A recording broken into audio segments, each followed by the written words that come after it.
Suhejb Rumi. Fitoi tregtia o Ebu Jahja. Fitoi tregtia. Muhamedi a.s.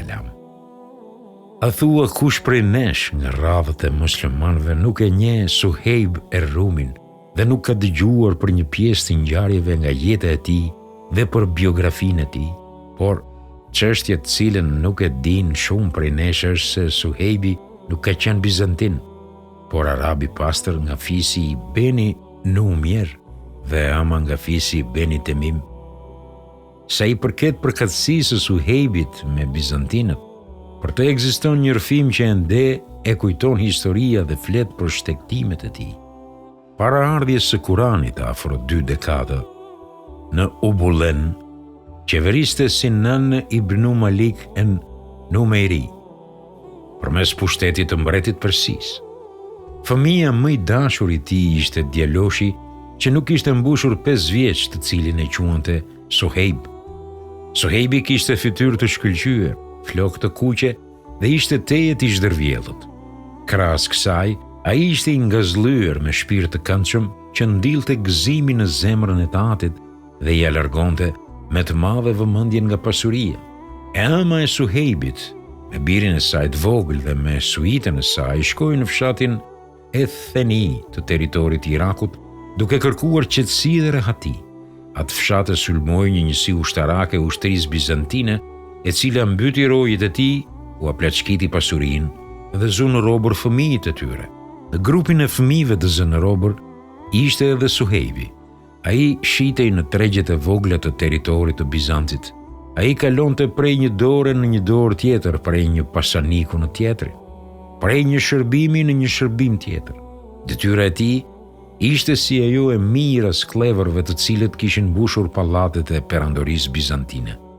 Edhe Suhejbit ju dha rasti të deportohej në brendësi të bashkësisë shoqërore bizantine dhe të qëndroi brenda. Ai pa me sytë e vet se çfarë veprash të shëmtuara dhe çnjerëzore bëheshin atje.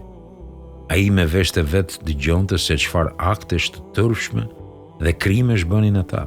Ai e urrente atë bashkësi dhe e përçmonte. Një ditë tha me vete, një bashkësi si kjo nuk mund pastrohet me asgjë tjetër përveç se me përmbytje. Megjithse Suhejbi u rit në oborin e perandorisë bizantine dhe në tokat e saj dhe familjet e tyre, ndonse e haroi, apo gati e haroi arabishten, ati kur nuk i hiqe nga kujtesa se është arab nga bijtë e shkretirës. Malli nuk ju hoq për asnjë çast, deri në ditën kur lirohet nga robëria dhe i bashkohet popullit vet. Ati ju shtua malli edhe më shumë për tokat arabe. Një ditë kishte dëgjuar një prift nga priftërinjtë e krishterë, duke i thënë zotrisë tij: "Është afruar koha për të ardhur nga Meka një pejgamber në syudesën arabe, i cili vërteton pejgamberllëkun e Isait, të birit me Iremes, dhe njerëzit do t'i nxjerrë nga errësira në dritë." Pastaj Suhejbit i jepet rasti të ikë nga sklavapronarët e tij dhe të drejtohet për në Mekë, me emrin e njohur Umul Qura. Venstrehimi i arabëve, vend ky nga i cili do të vijë pejgamberi i ardhshëm. Kur u vendos në të, njerëzit e pagzuan me emrin Suhejb Rumi, për shkak të gjuhës së rëndë që fliste dhe flokëve të tij të kuqe. Suhejbi arriti një marrëveshje me një zotëri nga Meka. Ai ishte Abdullah ibn Gjudun dhe zuri të merret me tregti. Ai pati shumë dobi dhe u pasurua shumë.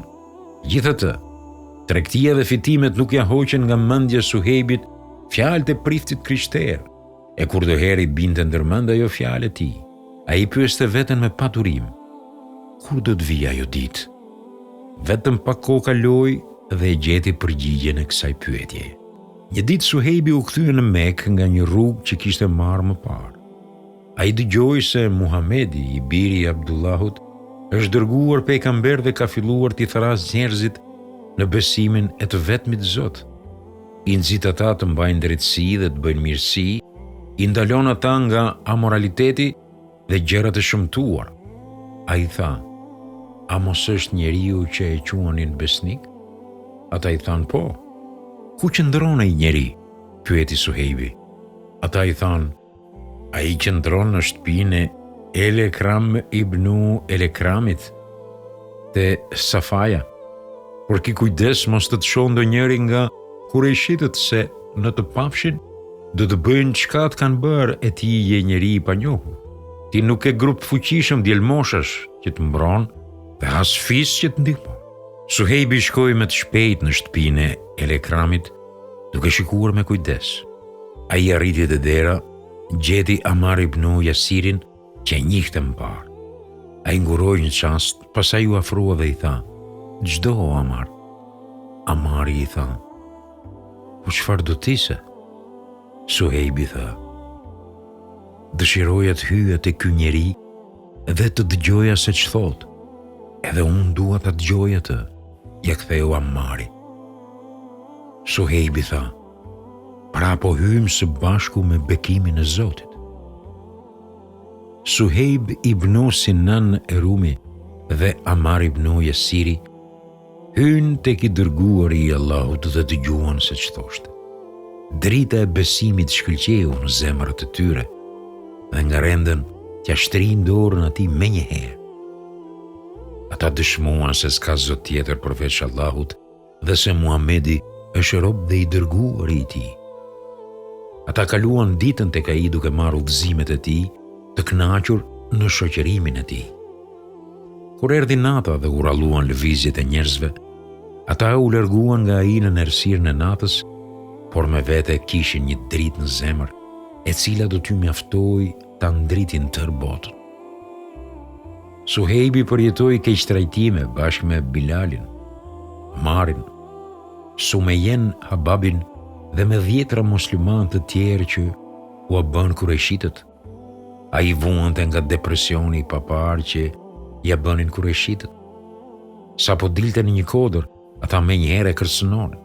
Të gjitha këto ai i përballoi me urtësi dhe durim, nga se e dinte se rruga e parajsës është e rrethuar me gjëra të neveritshme. Kur pejgamberi alayhis salam i lejoi sahabët të migrojnë në Medinë, Suhejbi vendosi të jetë në shoqërim të pejgamberit dhe të Ebu Bekrit, por Kurejshitët e vunë re se ai kishte vendosur të shpërngulej, ndaj dhe ja ndaluan atë. I caktuan vëzhgues në pritën, që të mos t'u përvidhej dhe mos të marrë me vete atë që kishte fituar nga tregtia, argjendin dhe ari. Pas shpërnguljes pejgamberit dhe të shokëve të tij, Suhejbi vazhdoi të pres me padurim rastet që t'u bashkohet atyre. Por kjo nuk i shkoi dorësh, nga se ai ishte në sy të vëzhguesve të cilët ishin mjaft vigjilent dhe të zgjuar. Atij nuk i mbeti rrugë tjetër vetëm se të provonte një dredhi. Një natë të ftohtë, Suhejbi dilte shpesh për jashtë takinë se ka nevojë fiziologjike dhe ende pa u kthyer mirë nga kryerja e nevojës, dilte prapë për jashtë, po për të njëjtën gjë. Disa roje të tij i thanë njëri tjetrit: "Silluni mirë ndaj këtij të gjorit se lati dhe uza kanë punë me barkun e tij." Pastaj ata u kthyen në shtretrit e tyre dhe i zuri gjumin. Suhejbi u përvodh midis tyre dhe ja mësyu Medinës. Nuk kaloi shumë kohë nga nisja e Suhejbit kur e hetuan rojet e tij. Ata u zgjuan me panik nga gjumi, u hipën kuajve të tyre, u lshuan frerët dhe i vajtën pas me nxitim gjersa e arritën. Kur i hetoi Suhejbi, u ndal në vend të lartë, nxori shigjetën nga klëfi i saj, ngreu harkun e shigjetës dhe tha: "O Kurejshit, për Allahun, ju e dini mirë se jam gjuhësi më i mirë nga njerëzit dhe më i qeti për të qelluar cakun. Për Zotin, mos mu afroni, se për ndryshe me çdo shtizë do të vras njerin nga ju. Pastaj do t'ju luftoj me shpatë sa të më punoj dorë." Njeri prej tyre i tha: "Për Allahun, ne nuk të ndalim ty pse po ikën me pasurinë tënde, por ti arritën Mekë si njeri i dobët e i varfër, u pasurove, e ke arritur suksese e suksese." Ai i pyeti: "Po sikur t'ja u lë pasurinë time, a do të vlironi rrugë?" "Po," ja kthyen ata. Ai i dërgoi në vendin ku kishte pasurinë, te shtëpia e vet në Mekë. Ata shkuan atje dhe ja morën atë dhe liruan. Suhejbi shpejtonte për në Medinë, duke nxituar në fenë e Allahut, pa ju dhimbsur pasuria të cilën e shpenzoi për të siguruar jetën e tij të ndritshme, kurdoherë që e kaplonte lodhja dhe raskapitej, dashuria ndaj të dërguarit të Allahut e këndelte dhe ai vazhdonte rrugën e vet. Kur arritin Kuba, atë e pa i dërguari i Allahut duke ardhur. Ai u ngazëllye, buzëqeshi dhe tha: "Triumfoi pasuria, o Ebu Jahja, triumfoi pasuria." Këtë fjali ai e përsëriti 3 herë. Fytyrën e Suhejbit e përshkoi gëzimi edhe tha: "Për Allahun, nuk ka ardhur kusht e ti para meje, o i dërguar i Allahut.